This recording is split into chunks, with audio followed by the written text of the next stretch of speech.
Hello and welcome to Macro Mondays here on Landy's Crypto Corner powered by the Goxstein News Network. Today is June 30th, 2025. It is the last day of the month for me, but Bitcoin's already living in the future. Bitcoin has already closed the monthly, 2-month, 3-month, and 6-month candles. So we are going to take a look at some higher term time frame stuff today and kind of focus on that. But I did want to touch on the daily price action to start. Bitcoin's still trading in the range between that 106 and the 109,360 level. You could probably even extend that to the upside around the 110 level, just shy of the last higher high up there that Bitcoin has yet to go and test. Now, Bitcoin does have a trend break on a close here. Now, Bitcoin has not closed above the swing downtrend here at 109. I do still want to see that. Of course, it has been playing around the 108 to 110 overhead resistance. That's been kind of the key area. The Bitcoin has tested, even with a test up towards 109, but getting rejected in the Monday session.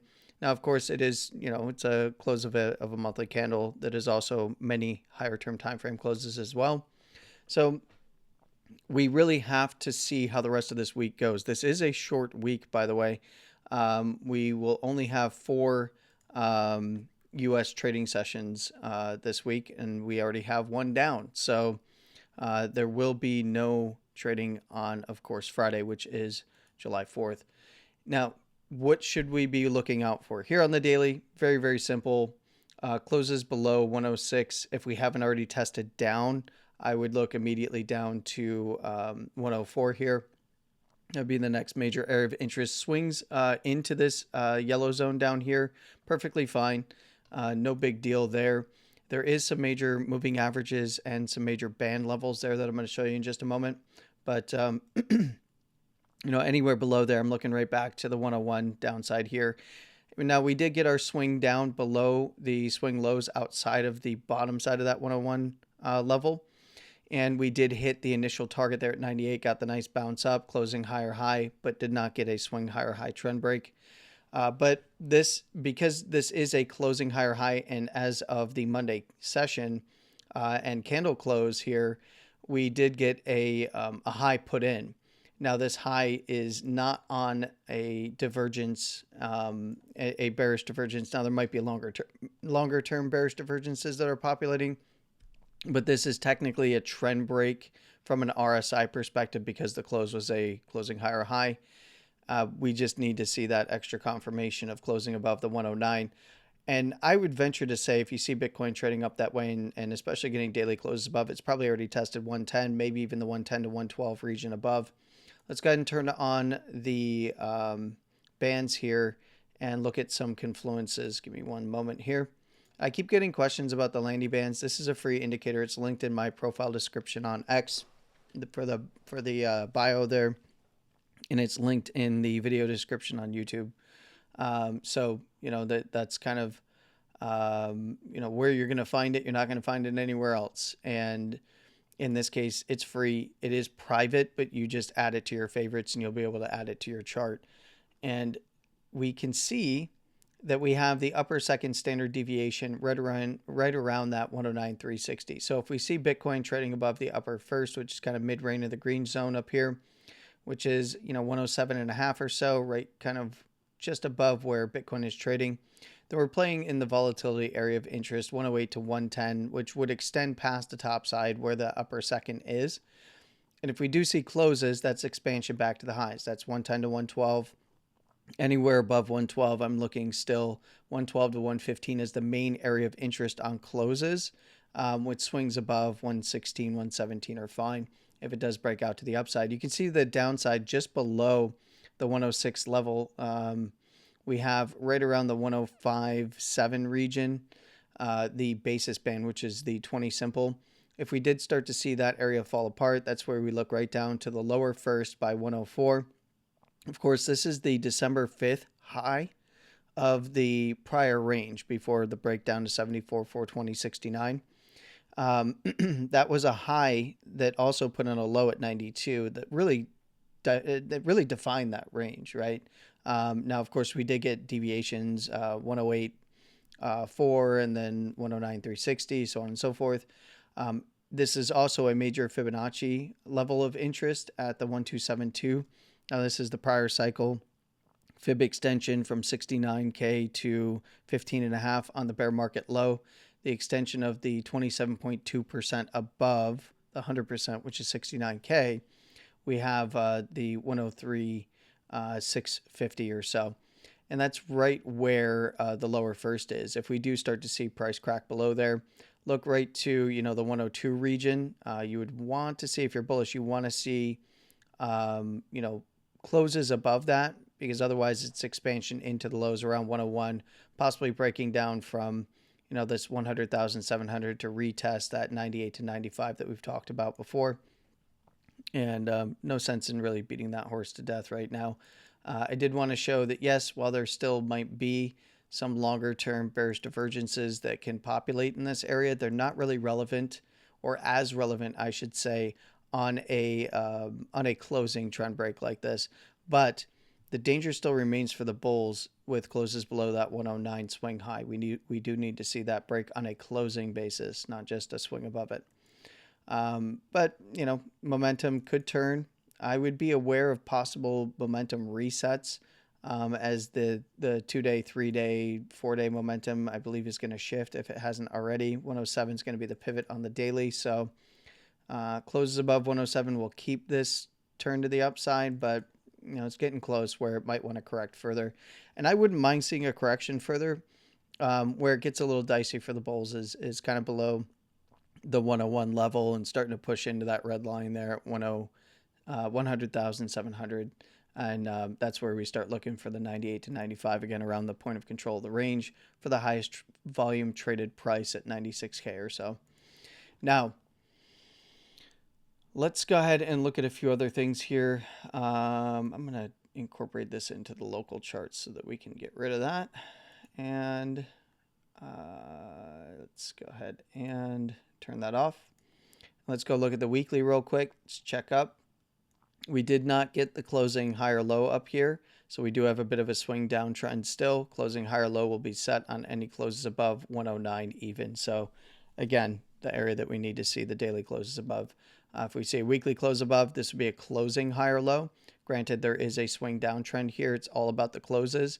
The mid June close here on the weekly prior to last week's green closure was the close that set the closing high up here on the weekly. So understand that this would be a closing high on a trend break that not only took out the lower high at 88.8, 89K, depending on your chart, it also took out the closing higher high structure and even made a swing higher high, right? So we'd be looking for a closing higher high here. Otherwise, we're looking for things to come down and maybe correct further towards, guess what, the basis band, chilling out right there at 95,550 or so. Anywhere below there, and quite honestly, from a volatility perspective, 85K is back on the board, but pay attention to the lows over here. The weekly higher low at 93.5, got the swing low at 89, that kind of stuff. I'm reserving judgment on this until we start to see how the monthly kind of progresses through this week and next. And of course, we'll be tracking this 3 days a week during the week, Monday, Wednesday, Friday. Now, the weekly in terms of momentum, very hot to trot up here in the overbought zone. And, did have a chance to turn up, and it avoided turning up 106,800 by the end of this week. We'll check on that. Of course, Friday would be the momentum pivot within the overbought zone. This is a regular Stochh, not a Stochh RSI. So a Stochh RSI is measuring the velocity of RSI. Regular Stochh is measuring close over close price momentum. So we'll have to see what that updates to on Sunday, and also if we get a closure above the specified level there at 106.8. And that's when we start to whoa, excuse me, my apologies. That's when we start to get into some of the more interesting stuff, which is the monthly. So when I said above 112, I'm looking kind of like 150, up to like 112, 115 is kind of the range. Swings above are fine. I want to note why I mentioned 116, 117. Well, we got 116.5 at the upper second here. We need to see closes above there. That's when things get very interesting for expansion on the weekly. and 117 or just over 117 to 117.4, probably going to be more towards 117.5 if this candle turns green. Of course, we did get the higher high monthly close with a lower high monthly swing, but as long as we're playing above $97,000, the volatility level of interests are going to be kind of 97 to the downside and up there towards that 117,400. Now, of course, closing above there would kick off re-expansion again. You can see that the bands are back in a compression relative to price action hanging above the upper first and basis band here. So still very, very bullish on longer term timeframes like the monthly. Getting a cool down in this zone should actually be a warning to the bears, not the bulls, although it could turn bearish. It's statistically, when you see a consolidation like this between the upper first and upper second, if it doesn't fall and lose the basis band, which is currently at 76, it's actually above the last higher low on the monthly. This is a very bullish setup, not a bearish setup. Now, if it did lose the low and lose the basis band, then maybe you could start looking down to those mid 50s, in this last higher low area. But realistically, it's, until we see, and we'll be monitoring this, of course, like I said earlier, 3 days a week for the recordings here. And I'll be talking about this stuff on Spaces pretty much daily during the week. This favors the bulls heavily when you're seeing a compression like this in the bullish half of the bands on longer term timeframes like the monthly. So what can we check on? Well, we can check on a few things here. Bearish divergence on any higher high, which where would a higher high paint? Closes below 98,225. So right there at that daily area, that 98 to 95 kind of area that I've talked about so much when Bitcoin regained and pushed back to make the new higher highs to 112. That's the area that you got to watch closely, because on the monthly that would paint bearish divergence as it would be a higher high close, and we'd get another drive of bearish divergence. I still wouldn't be looking at it as like, oh my God, it's over, but it starts to change the picture a little bit. So what the bulls want to see ideally is continuation. Start closing above that 117, start pushing towards that upper third, which is currently at 137,630 right now. And with low volatility and a possible momentum shift on the monthly to the upside, we did get our cross back to the upside here. $95,000 is the pivot. Hey, go figure. What have we been talking about to the downside? 98 to 95. Bracketing the point of control up here at around 96, which is going to be moving up and has been kind of moving up ever so slightly. But that's for most traded volume in the range, is right around 96, maybe a little bit above now. When looking at the 2-month, understand that we are in an expansive phase. This is bullish, not bearish. What do we want to see for continuation above? Close above the upper second would do it. We're even in a cool down in the midst of expansion. So, and then the basis is up at 53. It's above the $49,000 low. This looks very good. The setup is still very good and is still very bullish. Closes above 114, 115 area would initiate a 2-month expansion or continuation of expansion of the bands. We need to see BBWP follow through, though. Otherwise, it's going to be a grind sideways and up. The 3-month, understand that this is expansion. And let's go to a longer term chart like our index chart here.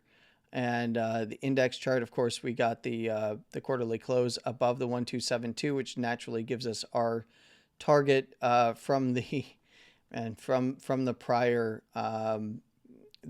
move down that put in the low. So the prior move down being from a 3-month standpoint or quarterly standpoint is the $69,000 high to the $15,500 low. Close above the 1272 or 27.2%. So 100 would be 69, and 27.2% above that is the 103. It's like 650 on spot here on the index. It's 600 or so, or just above 600. We did get a close above that. That gives us our next target at the 1414, 41.4% above 69K. At 128, I would give it room 128 to 130 on swings, maybe even further. which we can refine those targets as time goes on. There are some in-between targets based on some of the other structures on lower term timeframes that are going to place price around 150, but then you get to the 1.618 at 173.8, almost, that's 173, 175 fair game on any quarterly closes above that $128,000 number. And note that on the quarterly, this is expansion for price volatility, but let's go ahead and get rid of this fib. You'll note that we have not hit expansion since last cycle on the quarterly for the bands. How do we see that? Well, we need to see another close above the upper second standard deviation. Right now, that's at $107,000. So that's going to be key on the quarterly. So that's going to be something to watch for the next 3 months. As closes above 107 would really begin to start expanding these bands. You'll see the lower first begin to drop off the chart. That means that we're in lengthening cycle territory in terms of expansion of volatility on longer term time frames like the quarterly. Very bullish setup. It doesn't mean it's going to hit. This could continue to grind without ever going into full expansion. I doubt that. But it can, it's a quarterly time frame. It can grind sideways and up for longer than most people can remain patient in these markets. And if we now go and look at the 6 month, you'll note that we have the 6 month candle closing above the upper second. We have not yet hit its first ever real expansion on the 6 month. So realistically, bands are populating, it's 20, it's a 20 simple, right? So they're populating based on the previous 20 6 month candles, right? So what we have now is some good history, and every single asset index, I don't care what you're looking at, always gets a decrease in price volatility over time, goes into a volatility compression where the dispersion of returns shrinks, right? It's otherwise known as, it doesn't go up as much and it doesn't go down as much. Well, that always resolves in expansion again, whether that's to the upside or the downside. You'll always see expansion. Obviously, if it was expansion to the downside on a longer term time frame, like a 6 month, you're looking at price probably going wildly down, and maybe even whatever you're tracking is kind of dead. That is not going to happen with Bitcoin. There is only so much Bitcoin to be had. There's a very limited number in circulation, and emissions are decreasing over time. There's only one way for this to expand, and it's to the upside. And when this expands on a 6 month time frame to the upside, understand that there can be entire bearish phases within a 6 month time frame that are still bullish on the 6 month time frame. So, we saw that back here in 24, right? In the summer, spring into summer, right? Before the big pump. And that is something to be aware of. But when this kicks off, well, we're looking at substantially higher prices, in my personal opinion. You can see that the upper third is up there at $133,000, almost $134,000. 107 is going to be right around where the upper second is. So keep an eye on that. We have not yet hit full-on expansion on this particular time frame, but what we have seen is for volatility, which I like to use as Caretakers BBWP. Thank you so much for allowing me to use this. Is we've seen a tick up in volatility, the first ever cross on the 6 month time frame.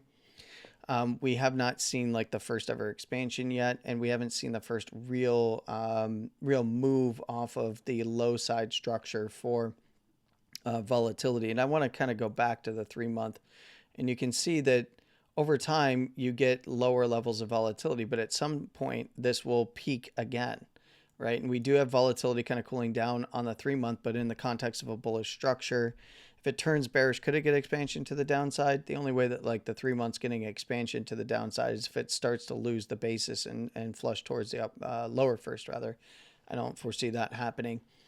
Just from a fundamentals point of view, the electrical cost for Bitcoin's around $55,000, $56,000. I could see it at maybe the lowest point, maybe going into the mid 40s, maybe at worst. But yeah, the 6 month is very telling. If you're not experienced at looking at assets that start out very volatile, or just the beginning of very bullish assets that start out very volatile and decrease in volatility over time, I would encourage you go investigate, because they go into compression on longer term time frames like a 6 month, and if they're going to remain bullish, they expand again, right? And that's could we be looking at that over the next few years? I think so. That's me personally. That's my take on it. And that's, that could lead to some wild price appreciation in my personal opinion. And I'm not going to venture to say we'll take it one step at a time at what, the final areas might be. Could there be bearish periods in between? I want to note where the upper first is. Yeah, right around $66,000. Man, at worst, yeah. A lot of people are going to be looking for way lower prices, especially if things turn bearish this year. Let's say things stick to a normal liquidity cycle and it's Q4 pump and then bear market. I think we're going to get wildly inaccurate downside prices like we did last cycle. And I mean, not for me. I was fairly accurate in my between between $15 and $16,000, and we hit 15 and a half on spot. Lowest level that I was even entertaining was around 14, but that was kind of like an emergency level. The main area of interest between 14 and 15, that was based off of a really nice fib that it hit perfectly. But neither here nor there. When looking at the closes, these are bullish closes thus far. Yes, do we want to see closes above, the actual highs here, and that being the 109,360? Yes, we do need to see that. That's one point of criteria. And then, of course, continuation above 112 to start hitting those deeper targets, and closing above there, more importantly, is what we need to see on these longer term time frames: monthly, 2 month, 3 months, 6 months, so on and so forth. Back half of the year is definitely going to be interesting, is what I'm trying to tell you. And that's pretty much all I got for you today, outside of, watch 106. Anywhere below there, 104 is the natural target. Anywhere below 104, it's playing, it can swing, but closes below there. If it hasn't already swung into the yellow zone that I showed earlier, it's 104 to 101. Start seeing closes below 101. Expect the low side structure to get ran, and possibly that 98 to 95 where we've been talking about at the top side of these candles, the swing high here. And then, of course, right here is the weekly that Bitcoin held and went sideways on right around 93.5 after recovering the bottom side of the range. We need to see that hold. Wouldn't look great if it lost any of that, if it did tick down, especially if it started closing longer term time frames down there. But it's going to be a long week, even though it's only 4 trading days. It's going to be a long week. I will be back here to do the Wednesday check-in, and we'll see where things are. And then even though Friday there will not be a trading session open, it will be worth looking at. And it will still be early enough for me when the market closes that I will get a video out on Friday as well for the recap on the week and kind of what to look forward to over the weekend. I really appreciate all the likes and shares and comments, and keep it going. It really does help when you like and share this stuff out there, especially, of course, if you find it valuable. And I'll see you in Spaces events and, of course, on Wednesday's video. Have a wonderful morning, afternoon, and evening, no matter where you are in the world. Please trade safe. And, of course, as always, stay safe. With all of that being said, Landy out. Take care.